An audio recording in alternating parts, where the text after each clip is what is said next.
ఆంధ్రప్రదేశ్ ప్రభుత్వం రాష్ట్ర వ్యాప్తంగా ప్రతి నెల 1 నుంచి 15వ తేదీ వరకు రేషన్ పంపిణీ చేపట్టింది. బియ్యం, పంచదార పంపిణీ చేస్తోంది. వీటితో పాటుగా కందిపప్పు, రాగులు, జొన్నలు, గోధుమలు, పామాయిల్ కూడా పంపిణీ చేయాలని భావిస్తున్నా ఆ దిశగా అడుగులు పడ్డం లేదు. కొన్ని నెలలుగా రేషన్ షాపుల్లో జొన్నలు, రాగులు పంపిణీ చేస్తున్నారు. అయితే జనవరి నుంచి రాష్ట్ర వ్యాప్తంగా రేషన్ కార్డులు ఉన్న వారికి గోధుమ పిండిని పంపిణీ చేస్తున్న సంగతి తెలిసిందే. ఒక్కో కార్డుకు రాయితీపై 20 చొప్పున గోధుమ పిండి అందిస్తున్నారు.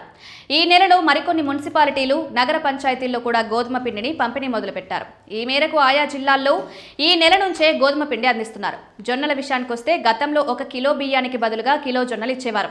అయితే ప్రస్తుతం ఒక్కో కార్డుదారునికి 3 కిలోల వరకు జొన్నలు ఇస్తున్నారు. జొన్నలు తీసుకున్న వారికి 3 కిలోల బియ్యం తగ్గించి పంపిణీ చేస్తున్నారు. కూటమి ప్రభుత్వం అధికారంలోకి వచ్చిన కొత్తలో కందిపప్పును కొన్ని నెలల పాటు పంపిణీ చేశారు.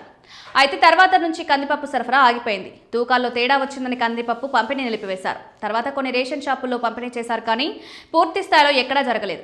బయట మార్కెట్లో కందిపప్పు ధరలు కేజీ 100కు పైగానే పలుకుతున్నాయి. అదే పౌర సరఫరాల శాఖ అందించే కందిపప్పు మాత్రం 67 రూపాయల వరకు ఉంటుంది. అయితే రాష్ట్ర పౌర సరఫరాల సంస్థ నుంచి కందిపప్పు సరఫరా లేకపోవడంతో పంపిణీ జరగడం లేదు.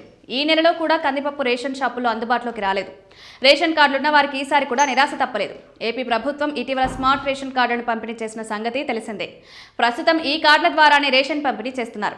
అంతేకాదు ప్రతి నెల 1వ తేదీ నుంచి 15వ తేదీ వరకు రేషన్ పంపిణీ చేస్తున్నారు. రాష్ట్ర వ్యాప్తంగా 65 ఏళ్ల వయసు పడిన వృద్ధులు, దివ్యాంగులకు రేషన్ డీలర్ల ద్వారా ఇంటి దగ్గరకు ఈ సరుకులు పంపిణీ చేస్తున్నారు.